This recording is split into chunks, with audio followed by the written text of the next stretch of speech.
programas. Yo visitaba muchos estos exhibiciones que hacen a final de las maestrías y de los bachelors, porque yo trabajaba con una galería y una de las cosas que yo intentaba hacer era invitar artistas jóvenes emergentes a que trabajaran con nosotros en la galería. Y básicamente comencé a darme cuenta que los artistas no estaban muy preparados para enfrentar lo que se conoce como el mundo del arte. El mundo del arte son galerías, es hablar con coleccionistas, es hablar con curadores, es tener un sitio web, es hacer networking, ese tipo de cosas. Básicamente la universidad o las escuelas de arte no le están enseñando y hoy en día es algo que al final no se realiza mucho. Y yo he venido trabajando en los últimos unos 15 años en esta parte que se llama práctica profesional. Es como darle a los artistas jóvenes, emergentes y en diferentes estados de su carrera ese tipo de herramientas para que se enfrenten. Yo digo que no se necesitan porque eventualmente los artistas aprenden haciendo, ¿sí? Pero es mucho mejor si ya tienen una base para poder ser o actuar más profesionalmente. Entonces, esta parte, por ejemplo, precios, es algo muy difícil, ustedes lo saben, que es muy difícil establecer precios porque no se sabe dónde comenzar, no se sabe dónde comenzar. Y la idea de esto es darles hoy unos lineamientos muy básicos. Y lo primero que tengo que decir es que no hay una fórmula que se aplique a todo el mundo. Eso sería ridículo decir que hay una fórmula para ponerles precios a las obras porque todos ustedes son diferentes, todos y todas hacen obras diferentes, algunos pueden estar haciendo fotografía, otros pueden estar haciendo pintura, obra gráfica, video, deben estar haciendo muchas cosas y cada caso en particular tiene unas variables que son diferentes a cualquier otro artista. Entonces la idea es darles esos lineamientos para que si ustedes están dispuestos y dispuestas a hacer los ejercicios que yo les voy a proponer hoy, al final tengan por lo menos una idea, que es lo más importante que yo pienso que pueden hacer al final de esto, es establecer como un valor, cuánto vale su obra, que es básicamente el primer principio para establecer el precio de obra. Eso es lo fundamental. Podría ser, como digo, no hay ninguna fórmula, pero si ustedes saben cuál es el valor de su hora y cuál es el valor de su día, yo creo que ya tienen una base muy realista para saber el valor de lo que están haciendo, ya sea videoarte, fotografía, cualquier cosa que estén haciendo. Y también, si no necesariamente están haciendo arte, pueden ser muchas otras cosas. Entonces, este es un ejercicio que yo hice cuando estaba en la universidad en Londres, que el título del seminario se llamaba ¿Cuánto vale su hora? Y era establecer cuánto vale la hora de un curador, de un diseñador de modas, era establecer ese tipo de variables para establecer cuánto vale la hora de cada profesional, que se aplica a cualquier persona, porque ustedes saben que un abogado va a una universidad y se gasta el mismo tiempo que ustedes están haciendo la carrera y por sentarse con un abogado, yo no sé cuánto costará, puede costar, no sé. En pesos colombianos, un abogado les puede cobrar 100.000 pesos por sentarse con ustedes a hablar, a que les cuenten un caso. Los artistas es lo mismo. En este caso, el costo de la hora se aplica a crear arte. Bueno, entonces para comenzar, voy a compartir mi pantalla. Si alguno tiene una pregunta, por favor, levanten la mano o aquí o colóquenla en el chat. La idea es eso, la idea es que esto más que una clase magistral es una conversación y yo espero que ustedes tengan preguntas, observaciones o que presenten su caso personal y cuáles son las limitaciones que se enfrentan al establecer el precio de obra. Bueno, vamos a comenzar. ¿Dónde está? Oh, sí. Mm, A ver, screens. Mm, bueno, aquí está.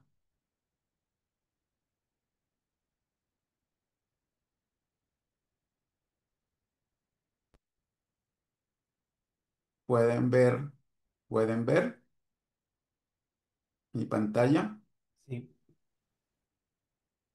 Sí, ¿Sí? sí, sí, eso Bueno, es. Y sí. perfecto.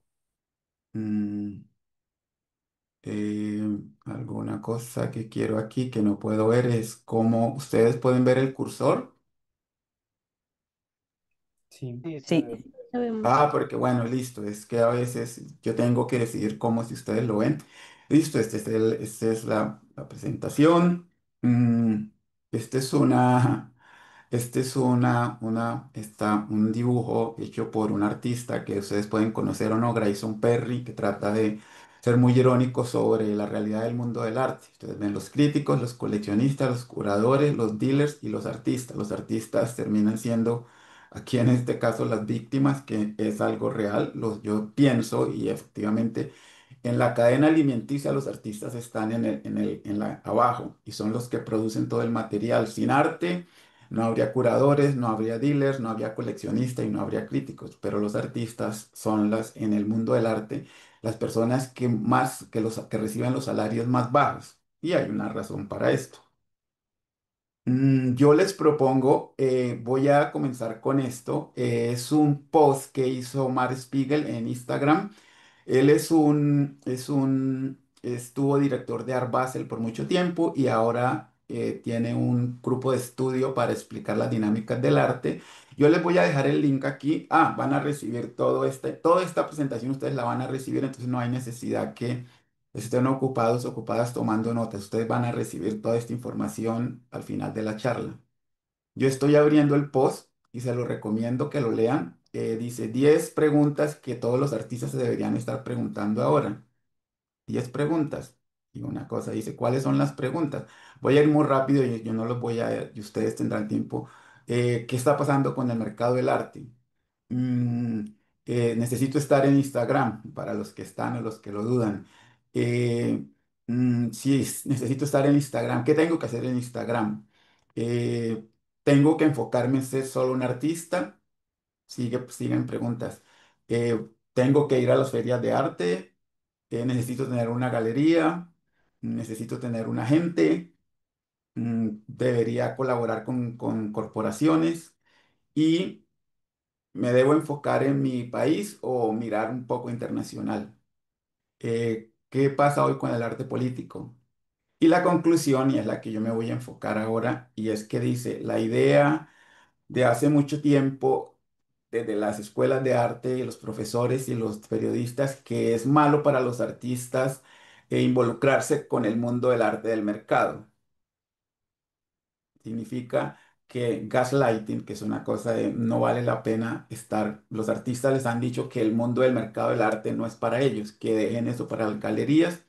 Y el consejo final es mi consejo, estudia la industria, entienda las dinámicas, conozca a los jugadores, considere nuevas formas de trabajar y formas aceptables de tener una práctica sostenible y entonces trate de encontrar patrons o personas que lo ayuden. Y lo mejor, si ustedes no pueden, alíense con gente que les encuentre los patrons, las personas para usted. Hay muchas formas de hacer arte hoy mismo, de hacer lo que usted ama y lo que necesita existir, no lo que usted piensa que la industria necesita. Primero, si usted no entiende el mercado, lo más importante, si no está produciendo un arte que usted cree o en eso, ¿para qué ser un artista? Básicamente es muy concreto en la conclusión. ¿Para qué hacer un artista si uno no cree en lo que está haciendo? Es algo que les dejo para que reflexionen y que puedan probablemente después leer este texto y hacerse ustedes sus mismas preguntas. Bueno, siguiendo con esto,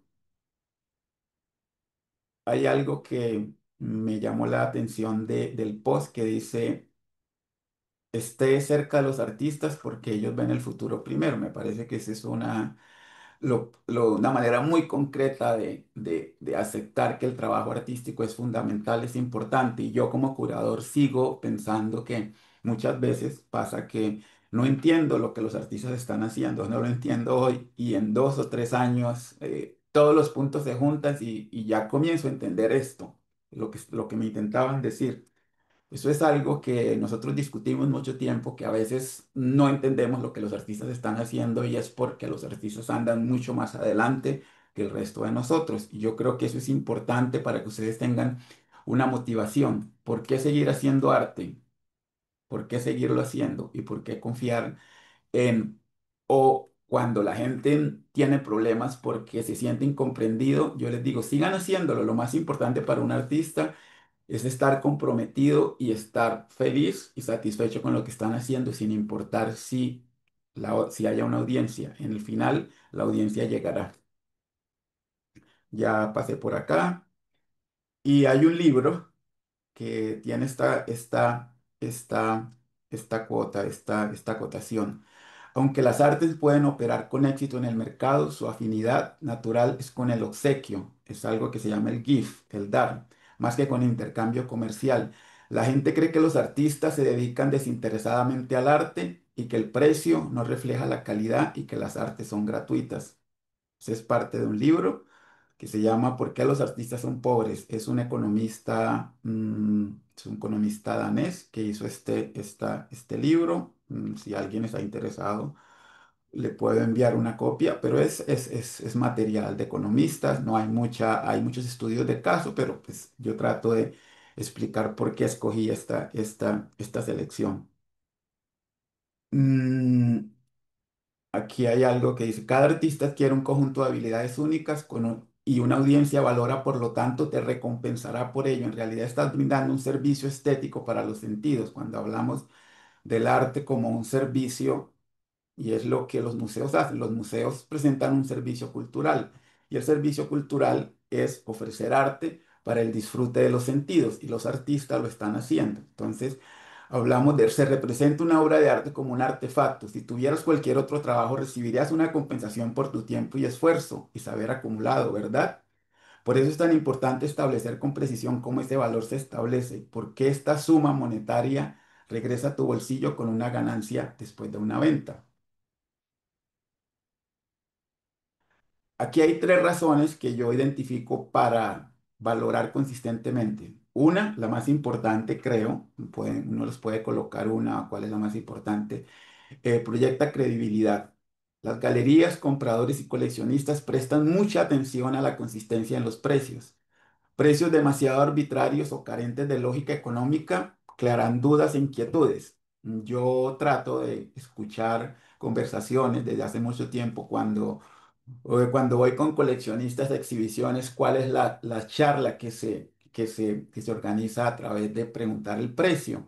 Y algunos coleccionistas, algunos, no todos, son demasiado, yo diría, quisquillosos con saber por qué un artista tiene determinado precio y no otro, porque tratan de adquirir la obra, pues como es normal, al precio más barato. Entonces los coleccionistas tratan de algunas veces no digo de atacar, como de tener una justificación por qué un artista tiene un precio más alto de lo que ellos están dispuestos a pagar. Ya después miraremos esto.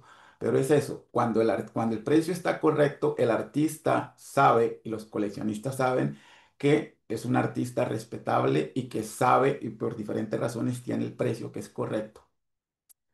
Garantiza una remuneración justa por su tiempo y materiales. Un precio consistente le garantiza un reembolso justo por el tiempo y el dinero invertidos en la creación de su obra. Es justo y satisfactorio recibir el pago por el costo de los materiales, saber acumulado y un salario razonable. En esta parte, y es doloroso decirlo, yo conozco muchos artistas y cuando digo muchos estoy hablando de la mayoría, estoy hablando de un 60-70% que tienen algo que dolorosamente es lo que yo llamo un hobby costoso. Hobby costoso para mí significa producir obra y no recibir un dinero a cambio de la obra por diferentes razones, porque o no están vendiendo o no se preocupan o no tienen no tienen la audiencia para vender, entonces el artista se pone a hacer y a llenar espacios de obra que al final terminan en acumulaciones. Entonces eso es lo que se llama, lo que uno irónicamente podría ser un hobby costoso, tener mucha obra y no estar moviendo la obra por diferentes razones. Yo no quiero ahora poner el dedo en por qué la obra no se vende. Eso es algo mucho más complejo. Aquí estamos hablando de establecer un precio. Establece una excelente reputación profesional. Es más o menos una combinación entre proyectar credibilidad y tener una reputación de que los precios que se están presentando son los precios reales y no son los precios, digamos, que los artistas básicamente presentan sin ningún concepto económico de cuál es el precio que tienen. Hay dos cosas principales dos conceptos que yo quiero que ustedes entiendan. Uno es el valor y otro el precio. Y el precio tiene un componente adicional que es el costo, ¿sí? Valor es el concepto intangible, emocional y subjetivo que un creador adosa a una obra de arte y a su historia, a toda su historia y repercusiones que la pieza tiene para él o para ella. Quiero decir con esto que yo encuentro artistas que me dicen, esta pieza es muy importante para mí y no tiene un valor. No tiene un valor porque me dicen, con esta pieza me gané este premio y la voy a mantener para mi colección. Pero si viene un coleccionista o un museo y me la pide y me dan un precio que yo pienso, estaría dispuesto a negociarla. Hay otra gente que me dice, esta pieza no la vendo, la mantengo porque tiene un valor, la hice después, la hice cuando mi padre murió, ese tipo de cosas que son muy sentimentales. Ese es el valor que tiene unas obras de arte para ciertos artistas. Hay gente o artistas que no se, como dicen, no se pegan de ninguna pieza y todo lo que producen tiene un valor y están dispuestos a venderlo. Entonces es importante reconocer que hay piezas que tienen un valor, digamos, sentimental, emocional, que podría decir uno no tiene precio y que hacen parte de la historia del artista. El otro concepto es el precio. El precio es esa cantidad de dinero que recibe un creador por vender una obra. El precio no es una decisión emocional, esto es importante. Es una cantidad monetaria que se determina diligentemente tras considerar diversas variables basándose en un ejercicio de los costos. Esto es el concepto que quiero que identifiquen. Los costos es la cantidad de dinero real o estimado necesario para producir una obra de arte, materiales, pruebas, costos de estudio, investigación, tiempo invertido, fabricación, producción. Yo le digo a un artista, si un día ustedes deciden, voy a hacer una serie de fotografías y antes de comenzar necesito ir a diferentes sitios de la ciudad y me voy a gastar 3 o 4 días mirando sitios antes de ni siquiera tomar una foto. Esto es investigación y ese es un tiempo que vale y ese tiempo hay que colocarlo en el trabajo de investigación. Si hay que hacer prototipos antes de hacer cualquier cosa, antes de hacer un vaciado, y me voy a demorar, un artista se va a demorar 1, 2 o incluso 3 meses planeando algo sin ni siquiera hacer nada. Ese es un trabajo de investigación que es un tiempo que vale. El salir un día a buscar unos pinceles y unos colores, eso es parte del trabajo del artista. Antes de estar haciendo obra, hay que hacer lo que uno diría las vueltas. Tengo que ir a buscar una madera para hacer tal cosa. Y resulta que eso es tiempo de investigación que también hay que considerar. Algunos artistas piensan que el único tiempo de la obra es la obra, el tiempo que gastan en el estudio. Resulta que hay un estudio, hay un área que está allí todo el tiempo de tomar notas. Eso es parte del trabajo del artista, no solamente el tiempo. Los artistas a veces no identifican que ese tiempo de investigación es un tiempo que tiene que estar asociado a la producción de obra. Entonces es importante que consideren eso en costos. Aquí hay una Chris Kraus, no sé si la conocen, ella es una crítica bastante establecida y yo tomé esta nota de uno de sus ensayos. Dicen, cuando los coleccionistas pagan $15.000 precio por un paisaje de David Corti, yo les voy a mostrar quién es David Corti enseguida, no están comprando una bella acuarela de un cielo nocturno que envuelve una pintoresca colina. Otros artistas más naif y aficionados que han realizado estas acuarelas con mayor consistencia e incluso podrían hecho mejor. Lo que los coleccionistas adquieren es una actitud, un gesto de Corti manifiesto a través de su anacrónica elección temática. Acuarelas no es algo que los artistas contemporáneos hagan. Ustedes se preguntarán, yo me imagino si hay alguno de ustedes que usa acuarelas para su trabajo. El verdadero significado de la obra tiene muy poco que ver con las imágenes representadas en sus pinturas o acuarelas, cielos nocturnos que envuelven bucólicos paisajes, ni con su ejecución. Más bien el significado y el valor de la obra reside en el hecho de que Corti, recién graduado del programa de Master en Fine Art de UCLA, se atreve a retroceder la tradición del canon al representar algo tan anacrónico como un paisaje usando el pintoresco medio de la acuarela. Ciertamente Corti tiene a su disposición un gran acumulado de imágenes de la historia del arte para elegir.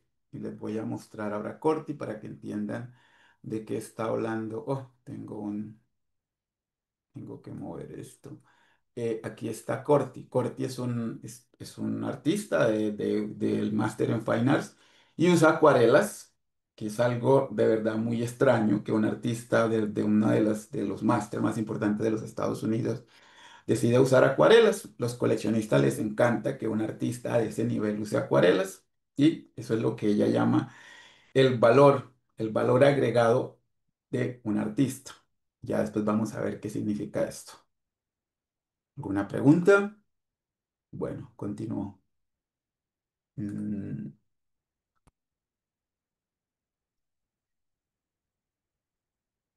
Aquí estamos otra vez con precio y valor. Es en una subasta de arte, y es algo que ustedes deben conocer, me imagino. Hay un estimado, es el valor que se establece de una obra de arte que se espera vender a con el valor mínimo y digamos que el valor máximo. Muchas veces ese valor máximo se triplica o se cuadriplica o se refiere al rango de precios que se espera que alcance una obra de arte durante la subasta. Es una guía para compradores y vendedores sobre el valor potencial de la obra en el mercado. Este rango no es un precio fijo, sino una estimación, porque vamos a volver a estimación basada en varios factores que influyen en el valor de la obra, como el artista, la época, el tamaño, el medio y el estado de la pieza.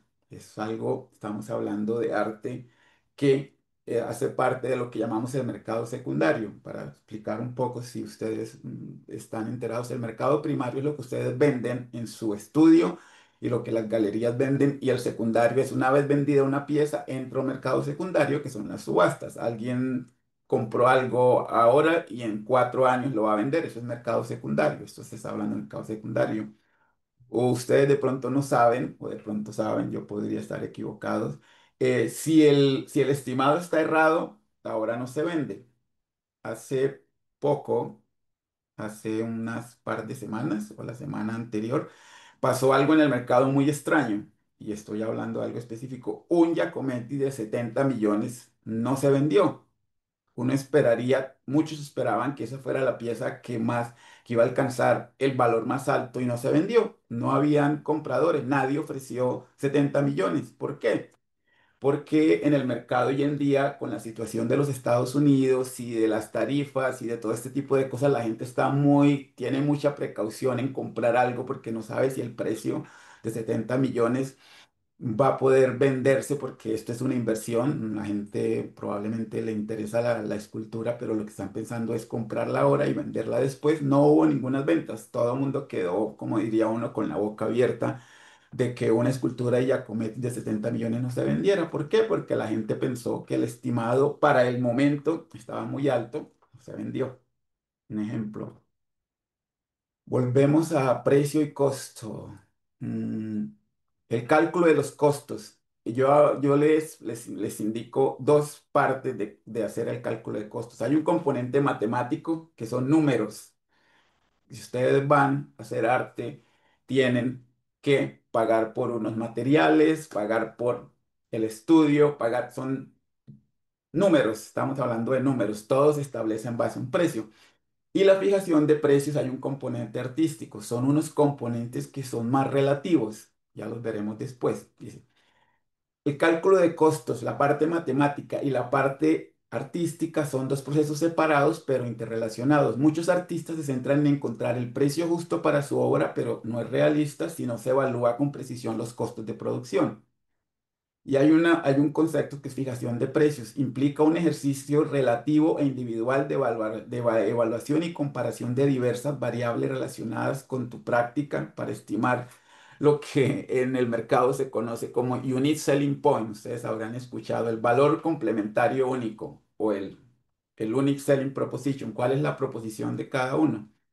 Entonces estaba pensando cuáles son las, el selling point de algo tan normal como vender pizzas. Ustedes conocen el unique selling point de Domino's Pizza.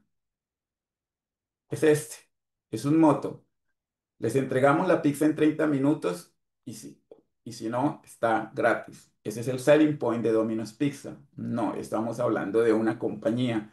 Pero ustedes como artistas tienen algo que también es un selling point. Falta que ustedes piensen en cuál. No sé si ustedes pueden conocer este logo. ¿Alguien lo conoce? Sí, ya había alguien que me dijo que sí. Esta es una compañía que hace películas.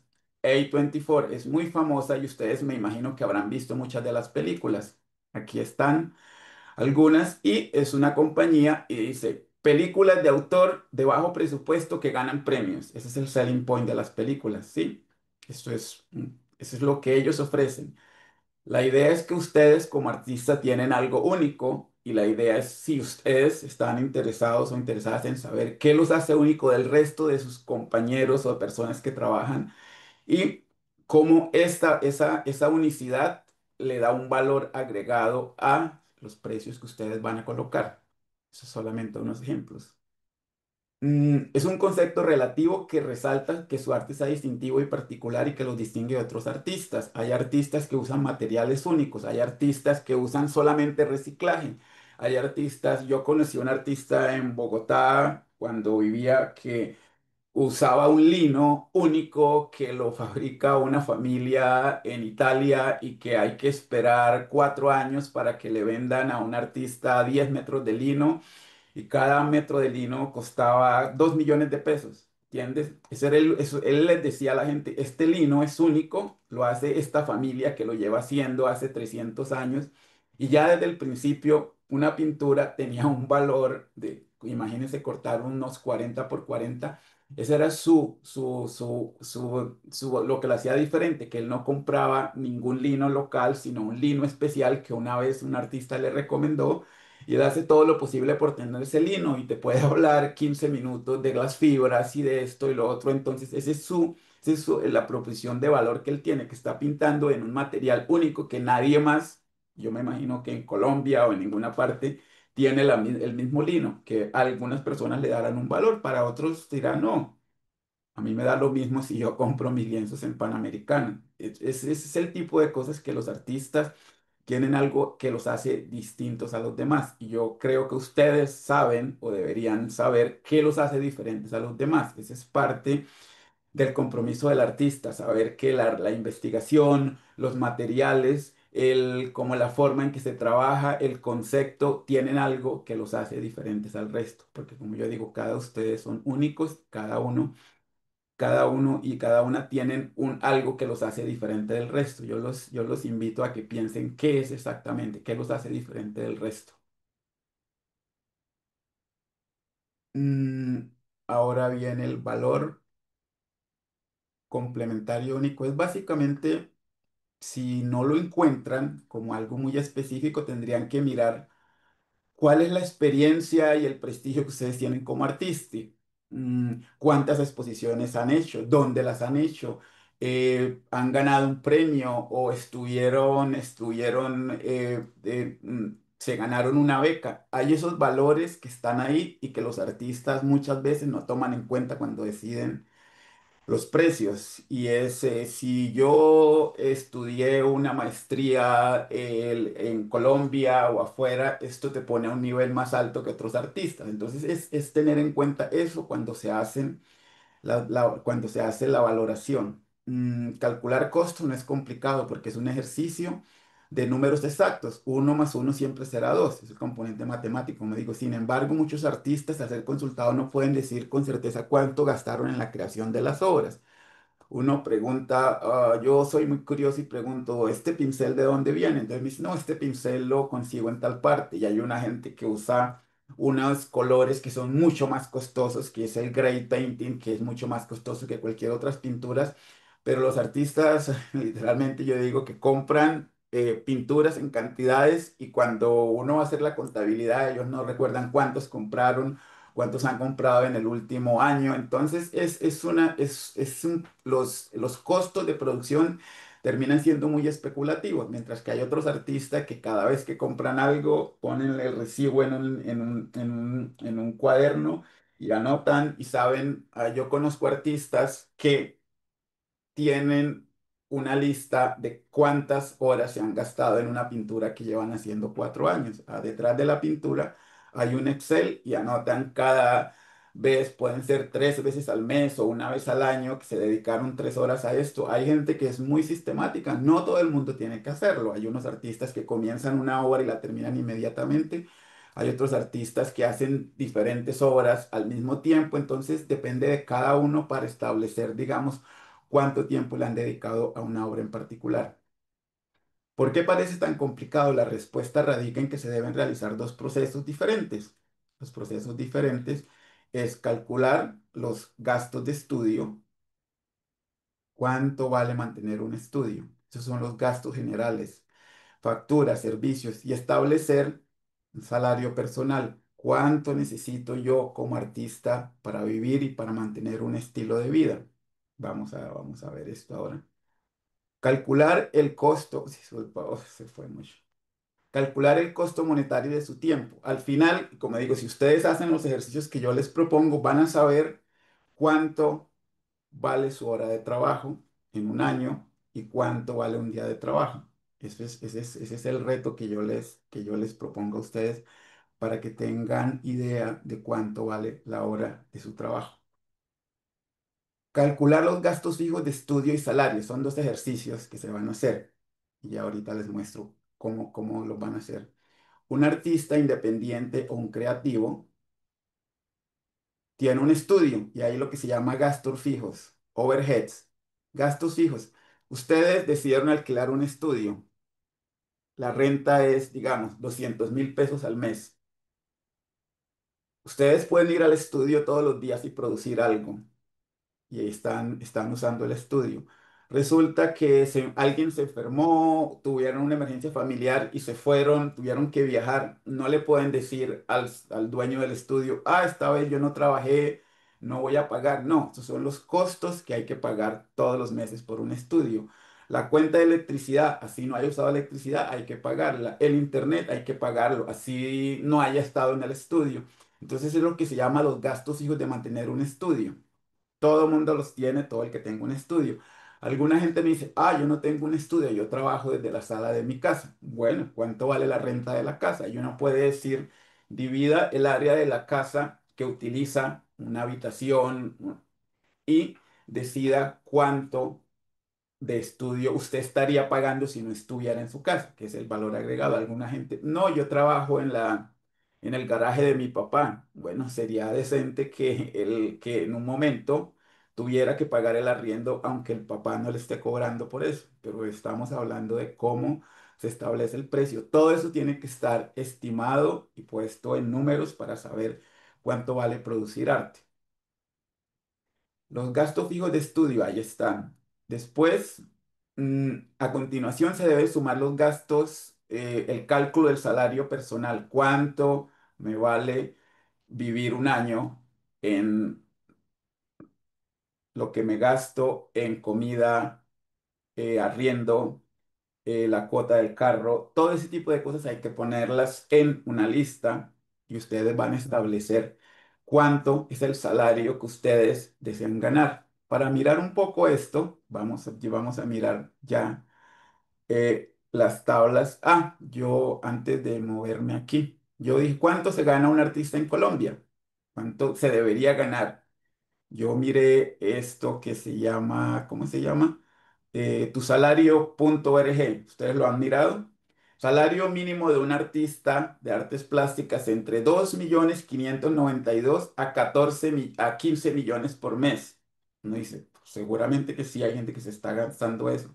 Un artista de artes plásticas gana normalmente un salario neto mensual de entre 2.592.000 y 5.695.000 al empezar en el puesto de trabajo. ¿Cuál es el puesto de trabajo? Es algo muy general.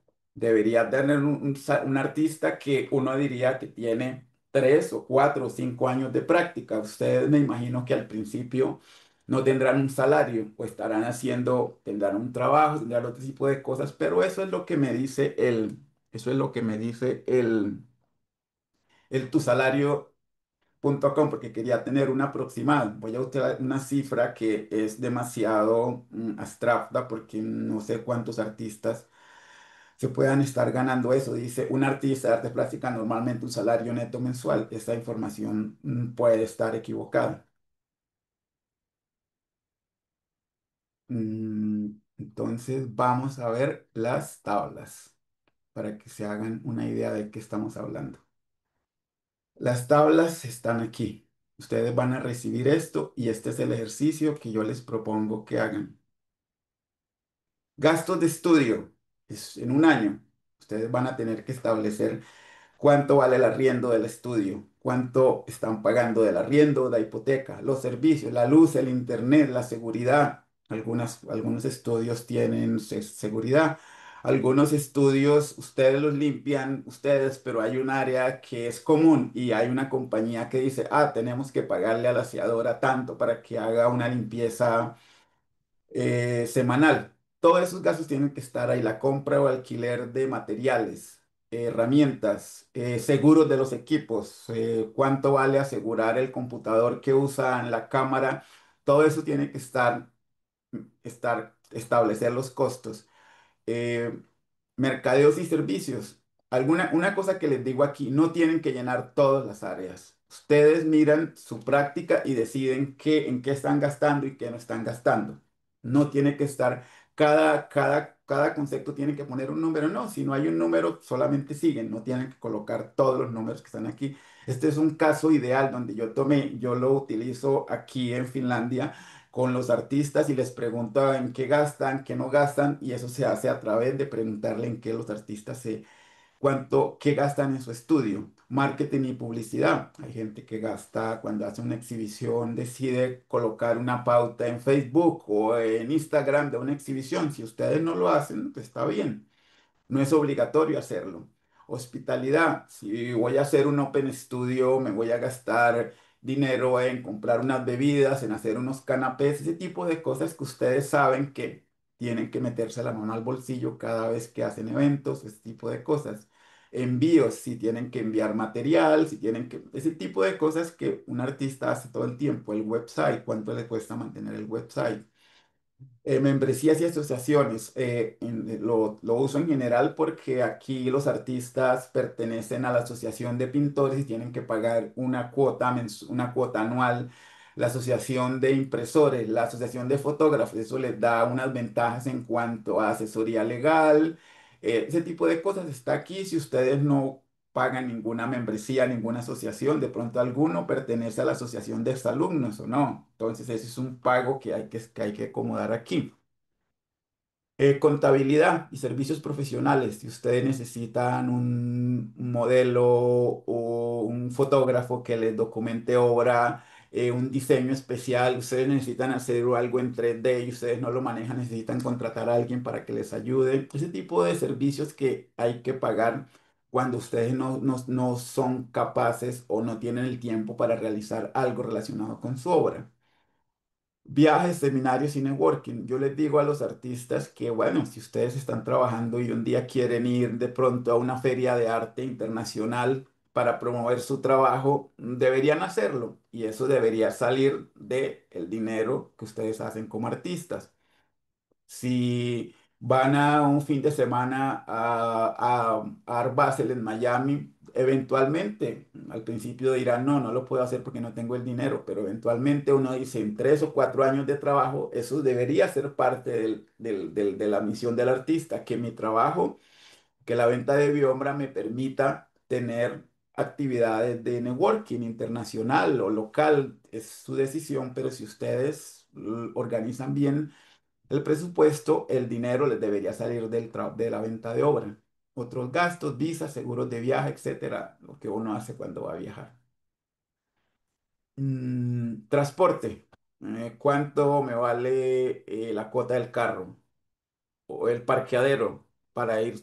Mi estudio está en un área donde tengo que pagar un parqueadero semanal o mensual. Debería ser considerado el mantenimiento, lo que cuesta mantener un carro, la gasolina, los lubricantes, las revisiones, todo ese tipo de cosas tienen que estar asociadas con el trabajo de estudio. No es el edificio, pero es la práctica del artista. Los otros gastos, alquiler de transporte, necesito llevar la obra a la galería. Debería haber un costo para eso.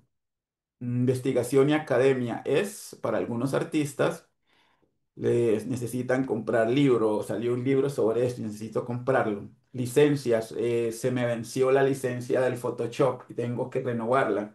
Debería, tiene que salir ese dinero de la práctica, no es algo que se, que se, que uno encuentra en cualquier parte. Sí, hay que pagarlo. Papelería, por supuesto. Fondo de emergencia e imprevistos. Yo pienso que debería haber algo allí. Ustedes habrán escuchado casos de que se entraron al estudio y se robaron todo y tenían que comenzar de cero porque no hay nada para comenzar. Y si no están pagando los seguros, porque alguna gente paga los seguros, si no están pagando los seguros, es muy difícil volver a comenzar después de un robo, una inundación o cualquier otra cosa. Imaginemos COVID, cuando la gente no tenía acceso a estudios por diferentes razones, pero había que pagar la renta. Yo conozco muchos artistas que durante el COVID decidieron cerrar los estudios porque no había forma de producir ni de vender. Me parece una decisión seria, pero no siempre tiene que ser algo tan extremo. Entonces es tener un fondo de emergencias para imprevistos. Esta es la primera página de estudio. Ahora vamos al salario, lo que hablamos. ¿Cuánto necesito para llevar mi estilo de vida? Son dos cosas diferentes. Pasamos del estudio a mi vida personal. ¿Cuándo pago de arriendo? ¿Cuánto me vale la administración del apartamento? Presté dinero para estudiar y ahora tengo que pagar a la familia o a un banco, a Colfuturo, a ICETEX. Esto tiene que salir de acá. Eso no puede salir de otra fuente, tiene que salir del trabajo artístico. Los servicios del apartamento, el agua, electricidad, internet, la alimentación, por supuesto, renovación de electrodomésticos, es lo que se gasta cualquier persona diariamente en el año en los gastos, como dice el día a día. Entretenimiento, gimnasio, cine, cenas, transporte de los gastos, diferente al transporte de ir al estudio todos los días. En los fines de semana que no estoy yendo al estudio, necesito también gastar en transporte o en el carro. Las cuotas de servicios, afiliaciones a EPS, todo es lo que se gasta de una manera personal diferente a la vida del artista. Gastos imprevistos, lo mismo. Uno no debería tener un fondo para este tipo de cosas. Ya, salario personal promedio. Bueno, digamos que yo establecí un precio de un artista que los gastos de estudios, diciendo, supongamos que me gasto 250.000, 300, que es muy barato, en un estudio al año, en gastos de todo, me gasto 7.250.640. Y mi salario, 68.348.340. Yo tomé ese salario que mencionamos, el máximo de tu salario, y lo dividí por 12. Y el salario del artista, de acuerdo a tu salario, sería juntando 68.348.000 de salario y 7.250.640 de estudio, nos da un total de 75.598.980 al año. ¿Tiene esa cifra algún sentido? Mm, ¿Le suena familiar? No. Bueno, entonces, como digo, ¿cuál sería la parte que no suena familiar? ¿El salario o los costos de estudio? Hola a todos. Yo fui el que dijo que no. Eh, Bueno, sí, sí, claro, dime. em, no, pues, a ver, yo estaba pensando que ahí hay como otra cosa a tener en cuenta y es que, bueno, yo soy artista plástico, eh, Sí, estudié también pues en la universidad y pues yo he trabajado con galerías varios años, entonces digamos que la primera duda es que siento que igual una vez hagamos ese cuadrito que igual me pareció como súper práctico y como súper consciente, pues habría que multiplicar por dos, al menos acá en Colombia, porque pues si usted está, por ejemplo, trabajando a través de una galería, pues hay que darle la comisión a la galería. Ese sería como mi primera Sí, sí, objeción, entre comillas, al asunto. sí. La otra es que, bueno, no sé, yo llevo trabajando muchos años y no, pues nunca, o al menos en mi círculo cercano de artistas, nunca he visto un artista que se esté ganando 7.200.000 al mes, Ajá. al menos solo como en el tema de la práctica artística. Incluso Sí, con mucha dificultad creería que haya artistas, pues con contadas excepciones que yo creo que todos sabemos, ¿no? Pero eh, pues yo creo que ningún artista sale en Colombia a ganarse 2.500.000. Como artista estoy seguro de que no, pero digamos que incluso en trabajos como normales o alrededor del arte, como no sé, trabajar en editoriales o sea, creo que la única persona que está pagando alrededor de 2.500.000 al mes por un trabajo artístico sería ser como, no sé, asistente de Doris Salcedo. Creo que debe estar como por sí, ahí ese. ya. Y Sí, es el yo te único caso entiendo. que conozco. Claro, yo te entiendo y como digo, este número lo tomo de tu salario, no, yo no, yo Claro, entiendo, yo sé la realidad porque conozco muchos artistas y lo que tú dices es cierto. Alguna gente mm, no se gana, no se gana los 2 millones a menos que tenga un trabajo, que tenga dos o tres trabajos. Entonces, como digo, ese es un número ficticio para demostrar de dónde o cómo se establece los costos y los precios, ¿sí? Entonces piensen en ese número como un número random y cada uno ahora tendrá que hacer sus propias conclusiones. En cuanto a las galerías, yo no me quise meter en ese lado porque esto es algo diferente y creo que yo les digo a los artistas, lo digo de experiencia, yo conozco eh, muchas de las galerías, diría que el 90% de las galerías y pienso que algunos artistas tienen suerte, algunos no tienen suerte con las galerías por diferentes razones que no me voy a poner a describir acá. Entonces yo siempre les digo a los artistas, me preguntan, y lo digo desde mi experiencia acá y en Londres, y yo les digo, yo creo que los artistas primero deberían enfocarse en producir obra consistente y olvidarse de las galerías por un tiempo hasta que se vuelven y se dedican y tienen una consistentes que puedan de alguna manera negociar sus propios términos con las galerías. Porque las galerías usan una posición de poder para decirle a los artistas qué hacer, qué no hacer, cómo pagarles y esto y lo otro. Esto es en general, no estoy diciendo que todos hagan lo mismo. Pero yo escucho que hay gente que me dice, ah, mira, yo nunca busqué una galería y alguien una vez me llamó y me dijo que quería trabajar conmigo. Alguna gente tiene que hacer lo opuesto, tiene que ir a buscar esas galerías y jugar como a las reglas de las galerías, que te pagan esto o no te pagan esto. Y yo he visto contratos de galerías donde te dicen, tú tienes que traer la obra a la galería y tú te las arreglas como puedas. Y yo conozco un artista que me decía, me gasto 150.000 pesos en alquilar una camioneta para llevar la obra hasta la galería y eso la galería no me lo paga. Entonces, ese tipo de cosas que son pérdidas, como digo, son prácticas que cada uno se las arregla, pero yo no me metí con el cuento de galerías, me metí solamente con un artista independiente que trabaja vendiendo obra en estudio, ¿ves? Ya cada uno, como digo, son diferentes y cada uno desde su propia práctica y experiencia jugará con esos números hasta establecer qué es el número que tiene sentido, que es real. Y gracias por la contribución. ¿Sí? Bueno, entonces ese es un número arbitrario, como digo. Ya teniendo ese número, ¿qué vamos a Teniendo el costo de A, costos de estudio, y B, el salario, hay que dividirlo en 1.500 horas. 1.500 horas es lo que ustedes trabajan como artista en promedio. Digamos que en promedio, eso ya está establecido y se les preguntó a 3.000 artistas en diferentes países cuánto trabajaban y se estableció como un número, digamos, estándar, que son 1.500 horas. Es más o menos 167 días o 29 horas por semana por 52 semanas. No estoy contando vacaciones, estoy hablando de 29 horas por semana. ¿Cuántos son 29 horas por semana?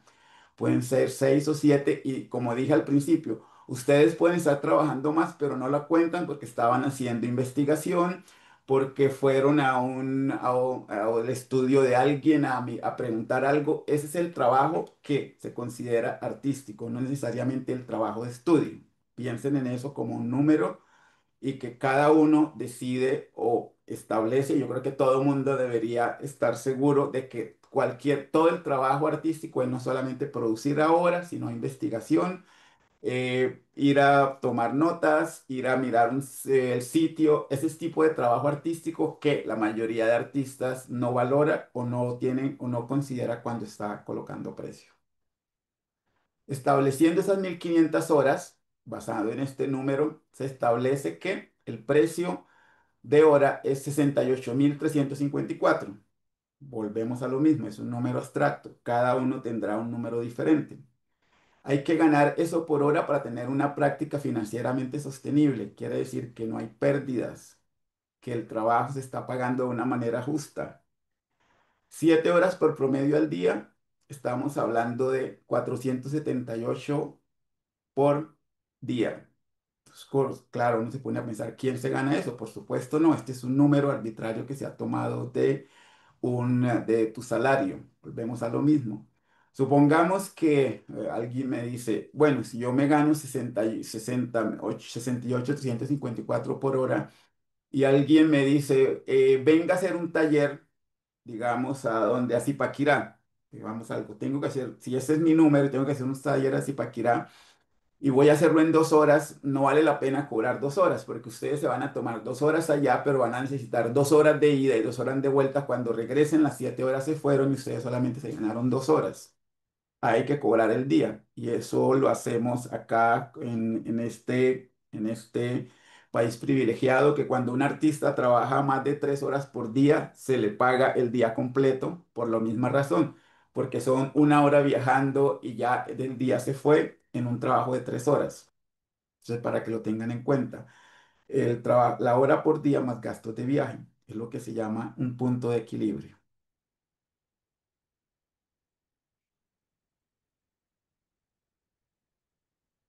Eh, ¿Alguna pregunta hasta ahí? Yo tengo una pregunta, perdón, no, Sí. pues.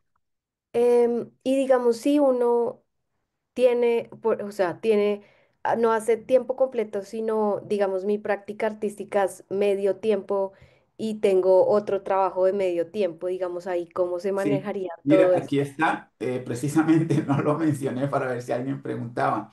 Si tú tienes un salario que tú enseñas en una escuela o trabajas en el negocio familiar o trabajas para una compañía, ese salario neto hay que descontarlo de esos 75, ¿ves? Porque estás ocupando tu tiempo en otra cosa que no es tu arte, sino que es otro salario. Entonces, eso es totalmente, me importó que preguntaras porque yo sabía. Y alguien tenía que preguntar, es que yo solamente trabajo medio tiempo. Bueno, entonces hay que descontar ese salario porque no te estás dedicando las 1.500 horas a tu práctica, te estás dedicando menos. Ya tú mira, yo trabajo o yo voy a mi estudio solamente 2 o 3 días a la semana o 2 días, no sé, cada persona es diferente. Alguna gente trabajará a tiempo completo, otra gente decidirá, yo trabajo solo el mediodía y hago el otro mediodía de mi práctica desde mi casa o de mi estudio. Entonces es importante que ustedes descuenten ese otro trabajo que no es artístico a este número para ser más realista en cuanto a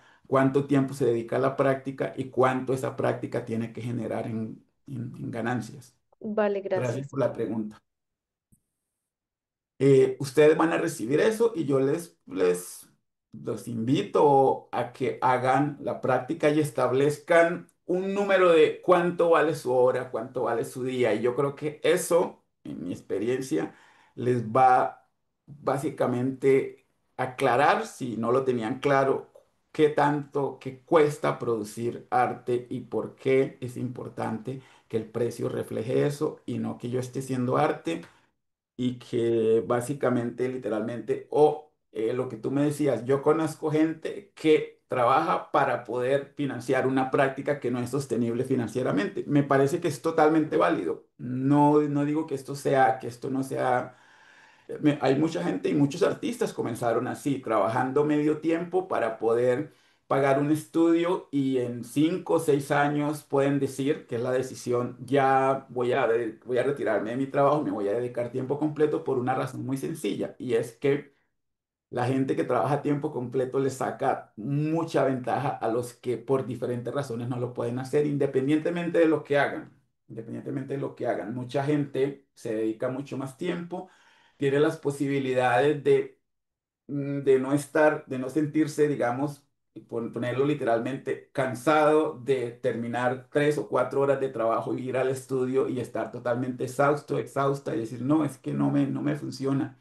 Entonces, ese es algo, esa es como es la dura realidad de la gente que necesita trabajar para poder mantener una práctica artística. Yo creo que ahí ya termino con esto ahí, si no hay ninguna otra pregunta, y volvemos a esto. Mm, mm, bueno, ¿qué sigue aquí? Espera. Aquí ya comenzamos a mirar más como, digamos que ejemplos. Costo de obra del artista. Caso X. Una pintura, un grabado, se toma un día, digamos, o 7 horas en completar. Tener un ejemplo, hay gente que trabaja mucho más rápido y que en un día puede terminar una pintura. El precio de los materiales, esa es otra cosa. No hemos hablado de materiales. Los costos de estudio, no había, no teníamos costos de pinceles, de colores, de este tipo de cosas, porque cada pieza va a requerir materiales diferentes. Si alguien trabaja en multimedia, si alguien trabaja en instalación.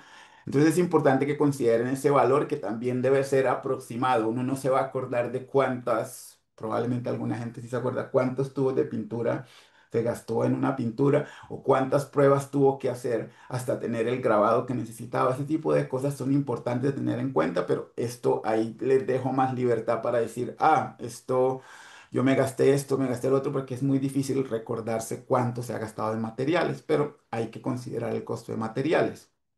Entonces, 478 de una semana, de un día de trabajo, más 157 de materiales, tenemos un valor de 635,478. Eso es lo que se llama el precio de estudio, el precio de costo sin nada más. Si se vendiera ese precio, no se estaría ganando, se estaría perdiendo relativamente, pero yo creo que uno debería pensar de que mínimo, mínimo, me voy a ganar 5% más el valor el valor, el precio de estudio. Pero hay algo que les digo a los artistas: nunca vendan por debajo del precio de estudio, porque se está perdiendo dinero, porque algo se calculó mal, hay una hora o unas horas que no consideré y se está perdiendo, necesariamente se está perdiendo dinero, aunque no se note, pero se pierde.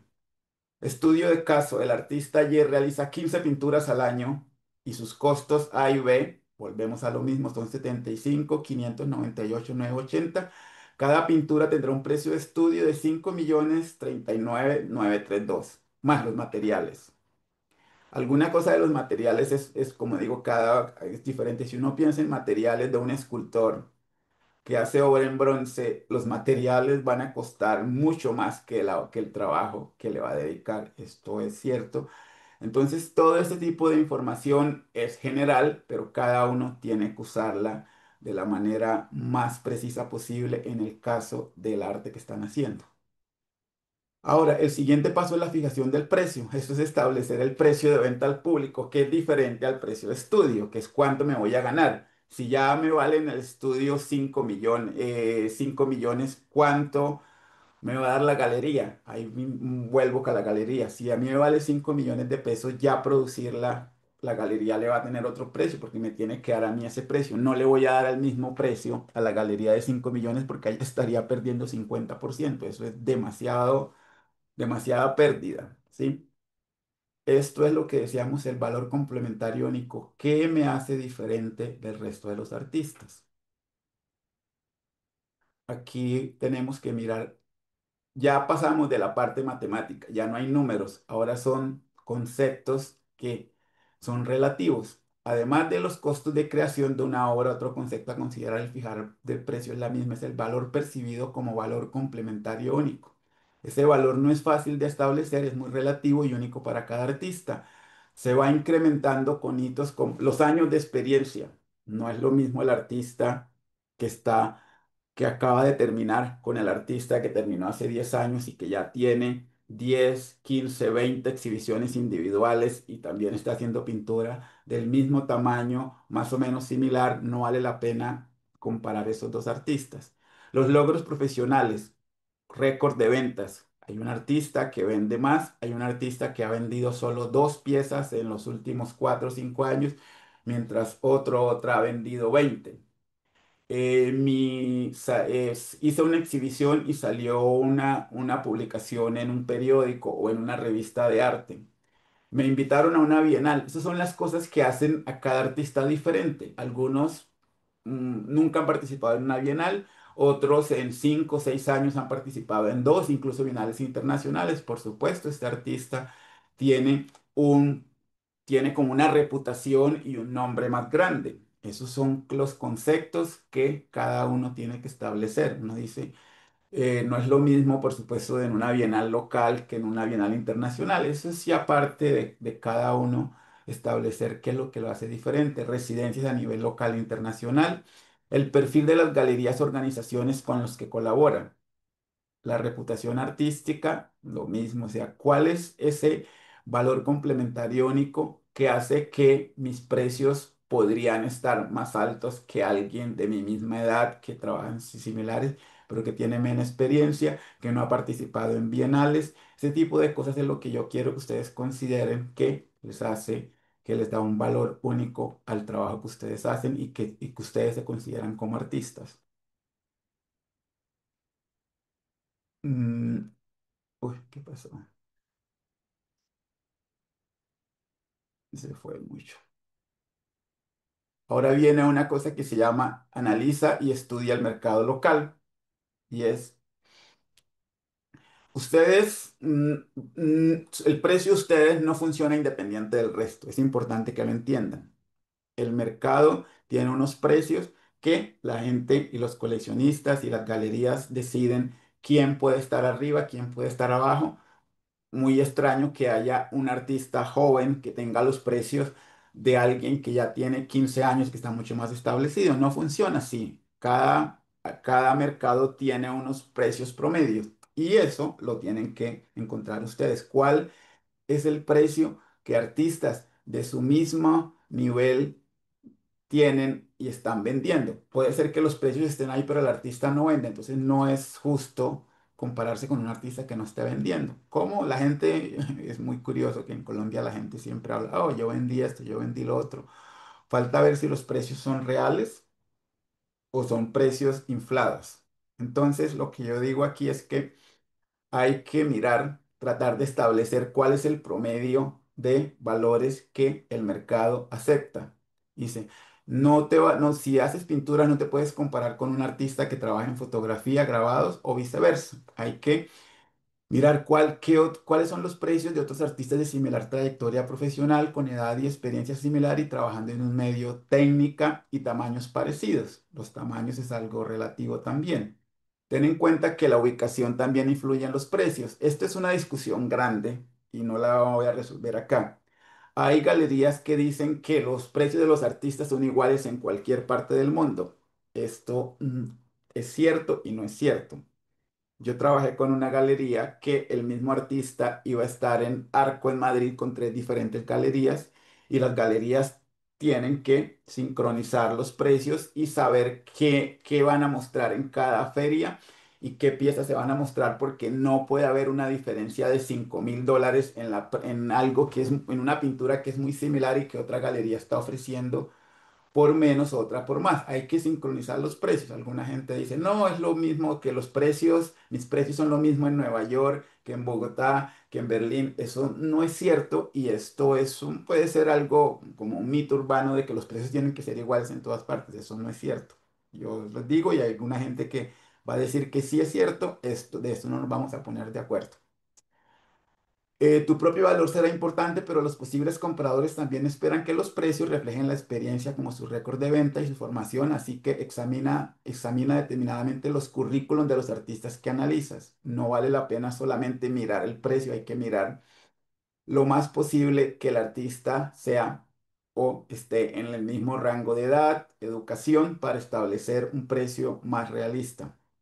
Ten en cuenta que tus precios podrán ser superiores a los que el mercado pueda soportar o going rates, y lo más conveniente es explorar otros mercados más establecidos que reducir los precios, lo que nunca se debe hacer. Una vez se establece el precio, los precios no se pueden bajar porque eso afecta la reputación de cada artista. Si alguien ve un precio en una galería ahora o en un estudio, sabe de un precio y a los 6 meses ve el precio más bajo, no tiene sentido y afecta el concepto de lo que se hace del arte. Algunas tiendas pueden hacer descuentos y alguna gente puede ofrecer descuentos temporales o no temporales, pero se ve muy mal y la gente se da cuenta cuando los artistas bajan sus precios de una manera radical.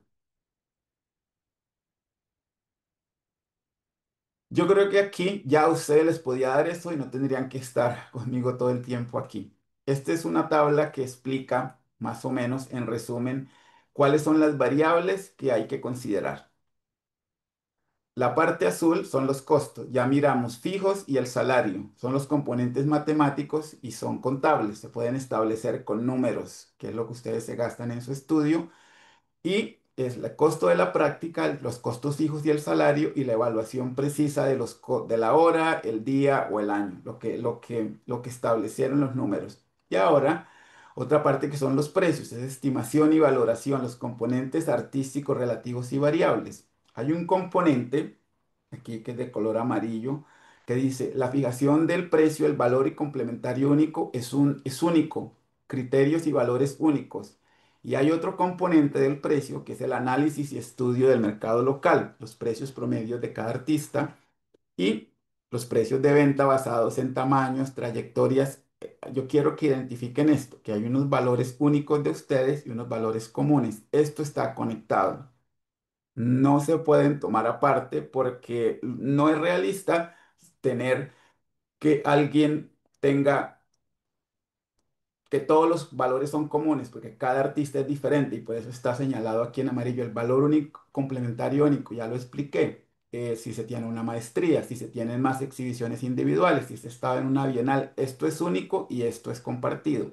Esto establece la realidad del precio y es lo más, este es el modelo que yo presento, ese no es el único, debe haber muchos modelos. Hay gente que valora el precio por tamaño y tiene un número para cada pulgada cuadrada. Para alguna gente funciona, para otros no. Este es el valor, este es el modelo que yo establezco y espero y puede funcionar o no puede funcionar. Los pongo para que lo prueben y decidan ustedes si les sirve o no. Para algunos les podrá servir, para otros probablemente no. Es muy difícil saberlo sin saber cada caso específico. Otros consejos finales en precios. Nunca venda bajo su precio de estudio bajo ninguna circunstancia. Ya lo dije, lo vuelvo a repetir. Estaría perdiendo dinero. Esa es la verdad, que ya tiene un precio de costos y vender bajo ese precio es no respetarse a uno mismo y básicamente perder dinero, que no en un negocio pues no tiene ningún sentido. Es mucho más recomendable empezar desde abajo y subir los precios que empezar alto y tener que reducirlos. Reducir afectará su reputación profesional. Todo el mundo lo sabe. Algunos artistas y en las subastas pasa lo mismo. Unos artistas están en un nivel alto y tener que reducir los precios afecta. Por eso algunas galerías cuando hay subastas van a pujar para que los precios estén altos. Afecta el mercado de los artistas cuando los precios en la subasta no alcanzan el estimado. Hay muchas maneras en que el mercado se manipula para que las subastas se vendan. El caso de Giacometti que mencionó es algo muy extraño porque siempre va a haber un precio garantizado. Y se pensó que no había necesario y resulta que no se vendió. Pero este es un caso ya general. Una vez establezcas tus precios de venta, decide qué porcentaje máximo de descuento para tus clientes favoritos, familiares, museos o colecciones prestigiosas. Cuando se miran los contratos, se establece cuánto es el máximo de descuento. Yo conozco y las galerías y los artistas en Bogotá saben que ellos tienen un descuento, que los coleccionistas siempre preguntan por un descuento. Y ha habido casos que la galería dice descontamos 10% y el artista un día va a la casa de un coleccionista y el artista pregunta, ah, tienes una obra mía, ¿cuánto te costó? Y le dicen el precio real. Resulta que la galería se ha inventado el descuento para quedarse ellos con un 10 o 15 o 20 o 30%. Esto no es ético y al final dice de la galería cuando le dicen a un artista que descontaron un 10 15% y eso nunca fue real, pero estos son jugadas que siempre existen. Ten siempre una lista de precios impresa en tu estudio. Cuando hay un Open Studio, la gente comienza a caminar y pregunta cuánto vale esto y el artista de pronto un poco nervioso duda, 2 3 segundos y la gente se va con la impresión de que el artista metió la mano en un sombrero y sacó un número. No, tiene que haber una lista impresa. Dice, ah, déjame mirar, aquí está, todo tiene una lista, todo tiene un precio y está en una lista impresa. Es importante y genera credibilidad tener una lista impresa que tratar de recordar cuál es el número que yo sé, pero por algún momento se me olvidó o dudé 2 3 segundos y da una mala impresión. Si tus obras se venden rápidamente, lo más recomendable es subir los precios. Eso es una verdad de a puño. Evite a toda costa tener que justificar precios ante un posible comprador. Esto es muy complicado. La gente a veces dice, este no es el precio, pero ¿por qué es tan caro? No se pongan a justificar, traten de desviar la conversación hacia por qué se hizo la obra, el uso de los materiales, ese tipo de cosas que tener que justificar, ah, es que esto me costó tanto y esto, no, no se pongan en eso, eso no es necesario y es mejor que ese cliente literalmente dejarlo pasar porque este es un mal comienzo que alguien tenga que justificar el valor que ya ustedes saben que está establecido. La otra que es final y los coleccionistas siempre piden descuento. Eso es una verdad que es triste decirlo, todo el mundo quiere un descuento. Y el problema es, y es la verdad, que una vez se le hace un descuento a un comprador por primera vez, siempre va a pedir descuento, siempre. Después de eso es una mala práctica darle un descuento a alguien.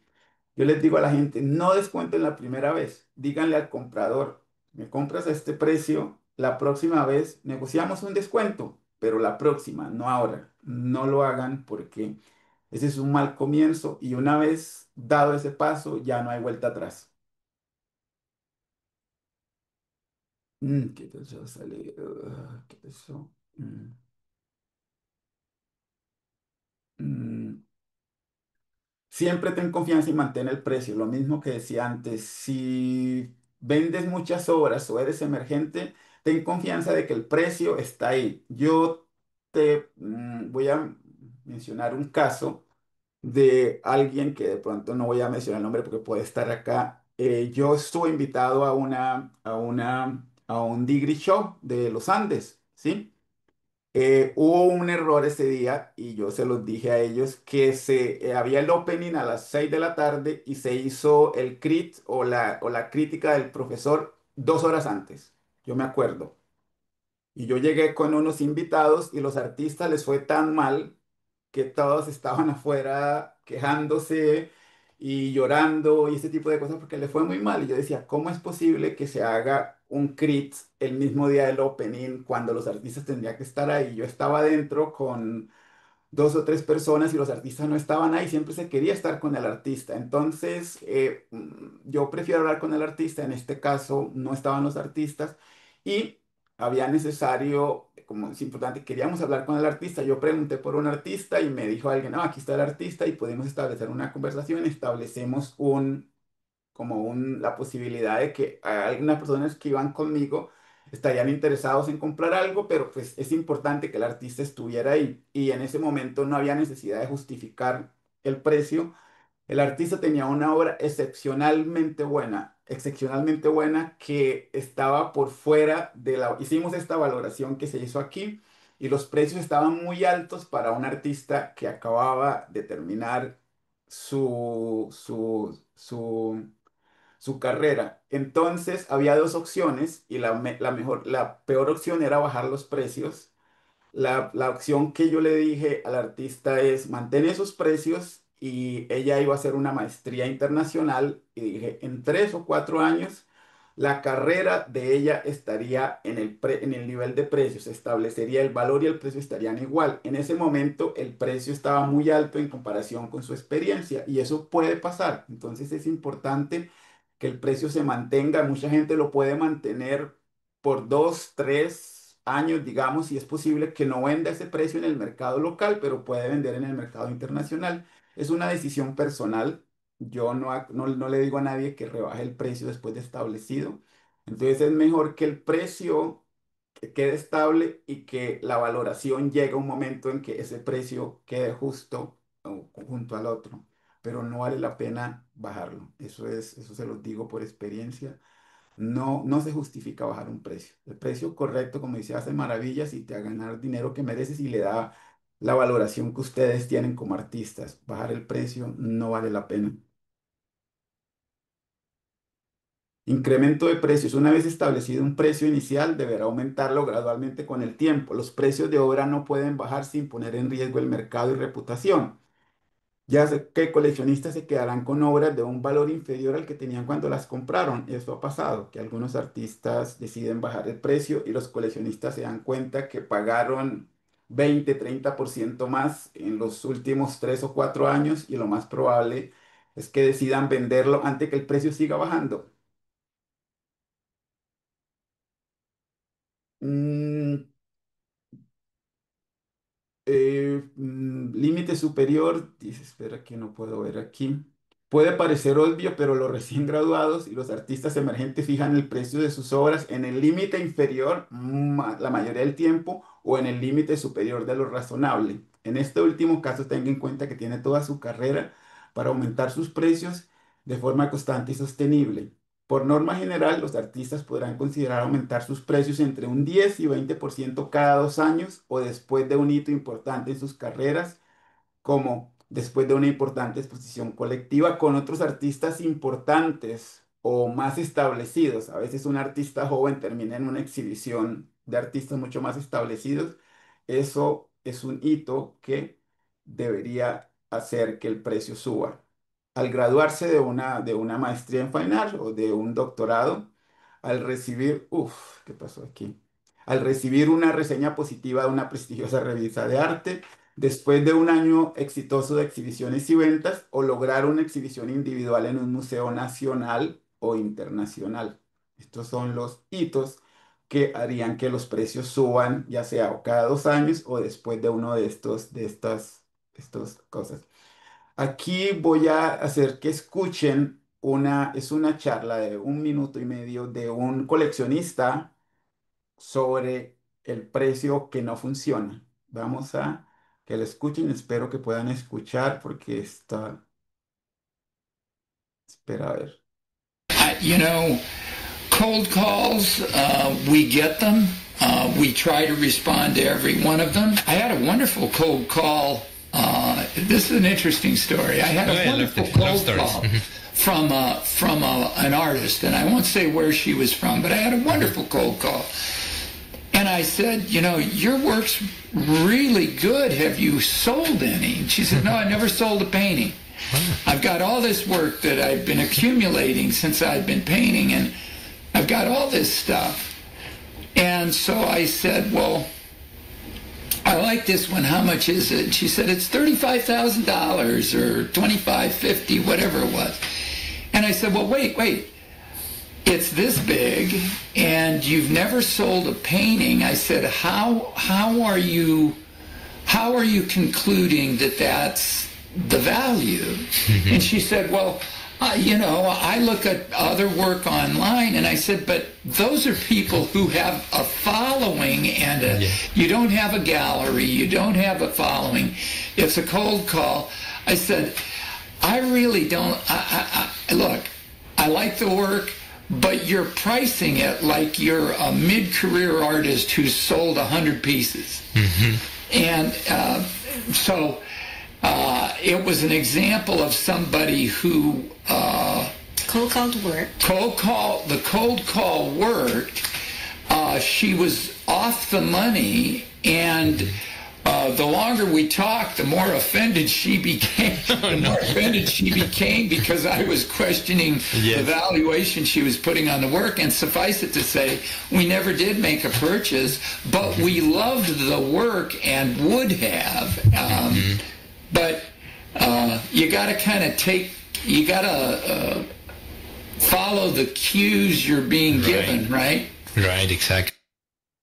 Yo, ya escucharon, este es un coleccionista que tiene un call call y es esto, que alguien llama, call call, soy un artista, aquí te envío mi portafolio, si estás interesado, es muy extraño que un coleccionista, en este caso Alan Bennett, decida tener una charla con alguien que está llamando así. Entonces, eh, no todos los coleccionistas tendrían esa paciencia para hablar con un artista que los está llamando para venderles algo. Este es un caso, pero explica más o menos la idea de que follow the cues, ¿por qué tener un valor que no representa la realidad del trabajo del artista? Como dice, no tiene una galería, nunca ha vendido y me va a cobrar $25,000 por una pintura, ¿sí?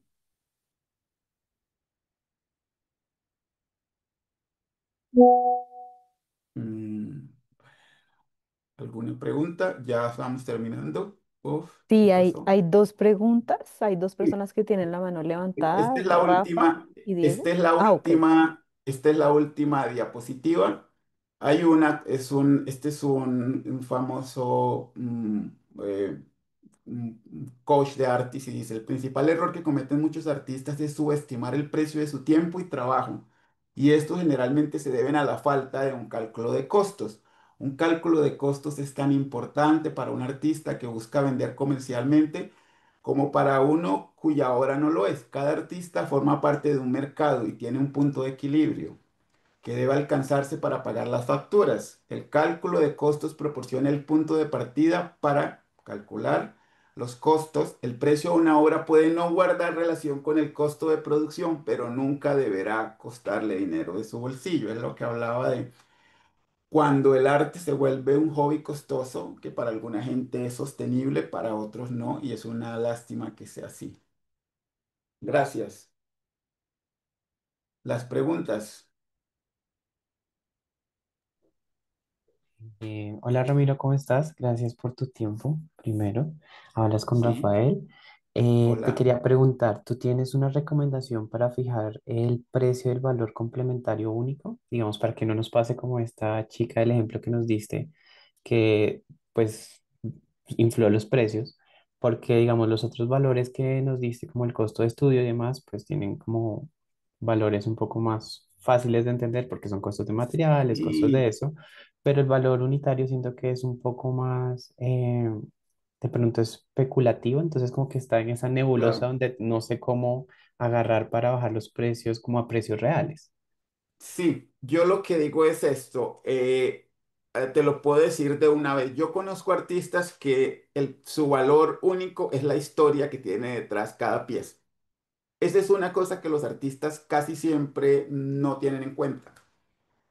Yo se los digo, nunca, nunca dejen de contar la historia. La historia, yo tengo casos donde lo que me engancha con la pieza es la historia y no el resultado, ¿ves? Y algunas historias están tan bien elaboradas, tienen tanto valor emocional que eso es lo que hace que tengan algo único y eso es lo que conecta a la gente que le gusta algo y lo escucha. Y yo le digo, mira, conocí a este artista que caminó no sé cuántos kilómetros para ir a buscar una pieza, una roca que alguien le había contado que estaba en tal parte y preguntó y preguntó y preguntó y finalmente encontró la roca y le tomó la foto. Y ese tipo de cosas son las historias que hacen parte de ese valor único que tiene cada artista. Ese es un ejemplo. También puede ser, o no sé, ya otras discusiones mucho más personales.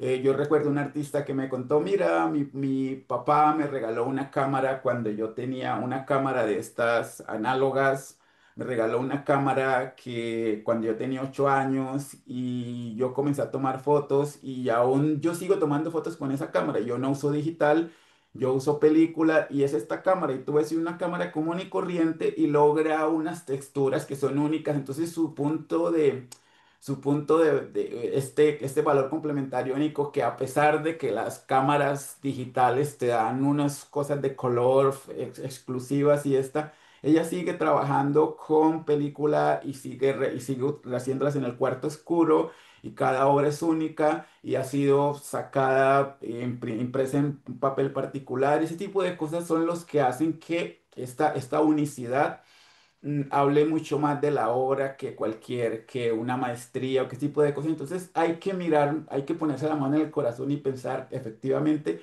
Y si tú no sabes, pregúntale a otras personas. Si tú no sabes qué es lo que te hace especial, muéstrale tu trabajo a alguien y trata de explorar a ver si ellos o ellas te pueden decir, mira, a mí me gusta tu obra por esto. O me parece que el uso que haces de este material o que la historia o que la forma en que lo presentas, debe haber algo allí que si tú no lo puedes identificar, pregúntale a alguien, a varias personas hasta que tú encuentres qué te hace diferente al resto. Claro, digamos, la Sí. pregunta más allá de eso que entiendo que es todo lo valioso, yo digo como, o sea, porque esa es la parte donde no la entiendo, ¿cómo vuelvo eso, mi historia, cómo vuelvo también esta trayectoria artística en algo tangible para los precios? Porque yo puedo decir, ¿cuánto le agrego? Porque para mí este valor obviamente es súper importante, pero entonces, si se lo muestro a otra persona, dice, no sé si toda la historia que me estás contando es suficiente para subir el precio a lo que tú me lo estás proponiendo. Digámoslo así, como para eh, como aterrizar un poquito esos precios, que es como que uno dice, bueno, mientras voy aprendiendo a aterrizar estos valores, como que ya en la práctica voy entendiendo cómo funciona, cómo está este precio de más que uno le pone a los costos ya asociados, pero al principio digo, pues, ¿por dónde arranco? Sí, yo lo que te quiero decir también es que esos criterios únicos no tienen un valor específico como los otros valores, es decir, no me va a costar tantos millones más porque tengo una buena historia. Eso es un agregado que básicamente, como digo, como tú lo dijiste, algunas personas los va a conectar y otras no, no, no va a ser todo el mundo, te lo digo de una vez porque digo, la historia que a mí me gusta, para otras personas dicen, no, yo no compro la historia, yo compro la pieza terminada. Entonces la idea es encontrar esas personas que valoran eso, no va a ser todo el mundo y yo sé que a algunas personas les puede gustar el color, para otros dicen, no, no me gusta esto. Entonces es eso, el valor agregado no va a ser unánime para todo el mundo. Esto tienes que tenerlo claro lo tienes tú y tratas de adicionarlo con unos costos monetarios específicos, pero como digo, no hay que justificarlo, nadie, no, tú no tienes que justificar por qué tu valor agregado es esto y no lo otro, volvemos a lo mismo, no tengo que decir mi costo es esto, mi salario es esto, mis costos de estudio es esto, mi valor agregado es esto, no, no se determina de esa manera, es más como cómo los cuatro elementos se juntan para uno de alguna manera no tener que verlos en una hoja de papel. Es algo mucho más como emocional. No sé Objetivo, si eso te listo. responde la... Sí, sí, sí, No es trates como de ir, pensar en un número específico de tu valor complementario único. Esa sería la conclusión. no, sí, es como más subjetivo y toca irlo generando, como viendo cómo, Toca crearlo y toca que la gente tratar de explicarlo. No todo el mundo lo va a entender, pero si tú lo tienes claro, eso te da una confianza para seguir por ese lado y no decir, ah, no, mi valor es único y solamente, como digo, tú lo entiendes y a veces lo puedes comunicar y alguna gente lo va a captar y otra gente no lo va a captar. sí, al final es de generar conexiones eventualmente con las personas. Definitivamente, sí, por ese lado. Ok, listo, gracias. Gracias por la pregunta. ¿Alguien más? Hola Ramiro, ¿cómo estás? ¿Ahí me escuchas? Es que yo... Sí, te escucho, sí. Ah, bueno, súper. Mucho gusto. Mi nombre es Diego. Es que yo te... Diego. Hola, Diego.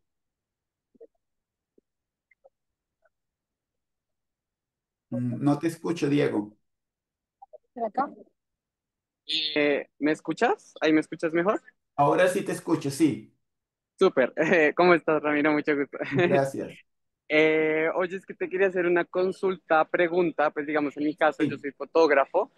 sí, Y yo trato las fotografías, pues venderlas en tema seriado, o sea, como máximo 7 copias, pero sí, entonces, digamos, cuando tú hablaste del tamaño, quería hacerte una consulta. Hay obras que de pronto a uno le pueden decir como si la fotografía cambia el tamaño. Hay gente que dice como, no, es que me gustaría que tu foto la quisiera más grande. Digamos ahí en temas como del precio de la obra y tú hablaste del tamaño, ahí incrementaría el tamaño, creería yo, pues por temas del papel y sí, eso, pero claro. digamos, eso podría, digamos, afectar un poco como el registro, pues como el de la obra en sí, o sea, como, no, la vendí más cara por más de tamaño o esto o eso, como podría afectar mucho el porcentaje, digamos, para el precio de la obra al final, como, Yo te entiendo y esto tampoco hay una sola fórmula para todo el mundo. Mira, hay fotógrafos que hacen 7 y no importa, las hacen de un tamaño específico. La voy a hacer de 1 metro por 70 y ya, no voy a hacer más. Son 7, es una edición de 7 más dos pruebas de artista. Hay otros ujú, fotógrafos que dividen 7 de cierto determinado tamaño, otros 7 de este tamaño, otros 7 y un artista puede vender la misma fotografía 100 veces en tamaños diferentes. ¿Ves? Eso depende de cada uno que decida cómo hacerlo. Si alguna foto te funciona en 1 metro por 70 y o tú dices, no, ya no la puedo hacer más pequeña porque no me funciona. Entonces, eso depende de cada uno. Hay artistas que son mucho más como drásticos, de decir, no, mis ediciones son únicas, un solo tamaño. Hay otros artistas que hacen ediciones y cambian de tamaños y esto yo creo que es totalmente válido y no criticaría a alguien porque la misma foto la ha vendido en 4 o 5 ediciones diferentes con cada tamaño. Eso es posible hacerlo. Si tú dejas claro que la edición de 7 son de este tamaño y hay otra edición de 5, otra edición de 7 de tal tamaño. Es importante que esto quede claro desde el principio. Y claro, los precios de la ok, más grande va a ser mucho, la de 1 metro por 70 y tú vas a tomar una de 50 por 40, pues el precio va a bajar porque tú sabes que los costos de impresión son diferentes. sí, ¿Sí? ok, Y yo creo que, y te lo digo porque alguna gente, y sinceramente te va a criticar, porque la gente tiende a hacer eso. Es decir, ¿cómo es posible que fulano de tal esté vendiendo una edición de 7 de 1 por 70 y otra edición de 7 de 80 por tanto? Eso no es, alguna gente dirá que no es legal, eso no es ilegal hacerlo si tú lo dejas muy claro desde el principio que tú digas que hay una edición de 7 y después un coleccionista, porque puede ser un coleccionista, tenga la edición de 100 por 70 y después alguien lo muestra, no, yo tengo una edición de 7 también que es de 50 por 40 y dice, ay, yo no sabía eso, no lo tenía claro y te puede decir, mira, tú me dijiste que era una edición de 7 y resulta que alguien más tiene la otra edición de un tamaño menor. Entonces es importante que esto quede claro desde el principio, que hay unas ediciones y que pueden variar de acuerdo al tamaño. ok, súper, muchas gracias, Ramiro. De nada. Hola Ramiro, ¿cómo estás? Hola, Yo me llamo Juliana y yo trabajo en una Juliana. galería Sí, y mi pregunta es como más desde el lado de la galería, como que, ¿qué pasa o cómo recomendarías tú cómo manejar cuando un artista al que la galería representa, pero lleva muy poco tiempo en el mercado, como que empieza a tomar decisiones como de subir sus precios cada 2 meses o de subirlos mucho? Y cuando es sí, un artista al que como que uno le intenta explicar como estas sí, cosas de ajá, evaluar el mercado sí. y es muy terco. Sí, ya, Entonces, no, no, yo sí entiendo. Es lo ¿tú que qué me hablábamos, claro, lo que se decía aquí, que un artista emergente quiera de una manera como que entrar pisando fuerte, ¿ves? Y a pesar de que tú conoces el mercado y la galería conoce el mercado y sabe lo que hablábamos del going rate, ellos saben cuánto un coleccionista o cuánto la gente está dispuesta a pagar. Si el Claro, artista no colabora con eso, pues ya es mejor decirle, ¿sabes qué? Nosotros no hay una relación de confianza sobre eso, ¿ves? Eso es importante y si no funciona, pues seguramente que literalmente si estuviera en tu lugar, yo diría, y eso diría, ¿sabes qué? No podemos trabajar porque esto es una negociación y tú no puedes imponernos precios a nosotros porque nosotros sabemos qué podemos vender y qué no podemos vender. Las galerías saben que pueden vender. Entonces, claro. si los artistas no confían en este concepto de que las galerías saben cuáles son los precios, pues yo creo que literalmente no puede haber una relación saludable con el artista, ¿ves? Ok, bueno, gracias. Ojalá que, ojalá que el artista sea más flexible, pero si no lo es y ya ustedes hablaron con él o con ella, pues y no se puede, pues hay que literalmente dejarlo ir. Vale, bueno, gracias, Ramiro. No, de nada. Hola Roberto. Hola Ramiro, mucho gusto, muchas gracias.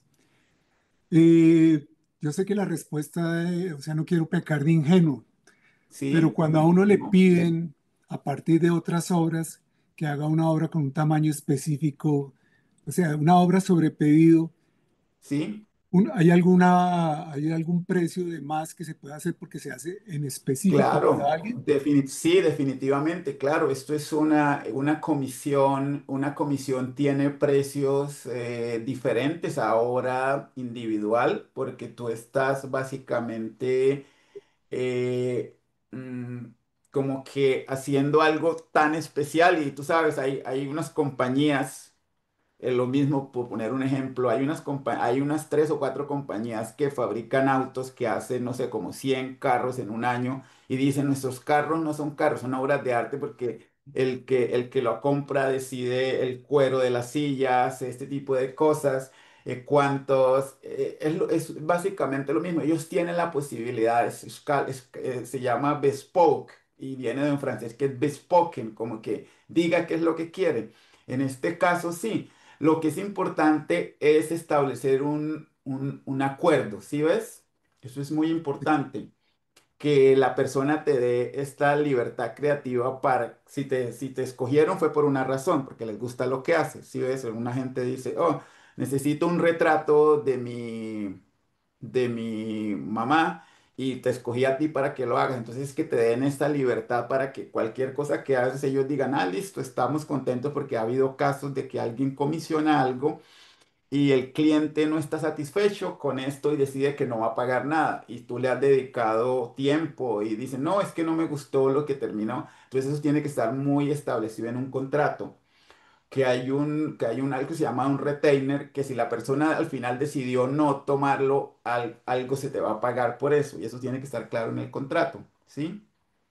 Sí, Es gracias. importante que esto quede claro porque ha habido casos de comisiones que al finalmente el artista no tiene la libertad o alguien dice, ah, no, es que este color aquí no me parece, entonces lo puedes cambiar y el artista puede decir, no, pero es que ya está terminado, yo no puedo quitar eso, me tocaría volverla a hacer. Es muy importante que las cosas queden claras desde el principio y que haya un documento. La palabra vale, la palabra tiene el mismo valor que un documento, pero es mejor y si quieres y me escribe, yo te puedo mandar como un contrato estándar para comisiones que te puede servir. Vale, gracias. Ahí está mi mail al final y lo recibirás en el documento. Gracias. Mm. ¿Alguna otra pregunta? Hola, yo me llamo Nicolás, tenía como dos preguntitas un poco Sí. puntuales. Hola, Nicolás. Eh, la primera es acerca de como lo legal que se rodea alrededor de una venta. Digamos, no tengo muy claro si tiene que haber escuché que los certificados de autenticidad son cosas de galerías o si es porque el cliente lo pregunta, como no sé qué depende, no sé si hay que firmar un contrato, una factura. Eh, pues entiendo que archivar es importante, archivar Sí, todas estas cositas, el nombre, quién, el precio, claro. eh, pero la legalidad se me hace muy confusa. Eh, si quieres Sí, seguir, después te hago la segunda claro. pregunta.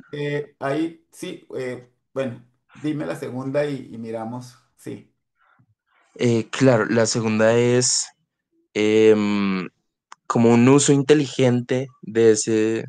Yo hasta ahorita vendí mi primera hora, entonces pues yo soy un niño chiquito que me dan ese dinero y quiero comprarme una bici nueva, pero pues no sé cuál es un uso inteligente de ese dinero, si quiero seguir dedicándome a esto, si reponer materiales viejos es importante o de una a buscar un taller en un buen lugar, no sé, como un buen uso de ese, si tienes un consejito.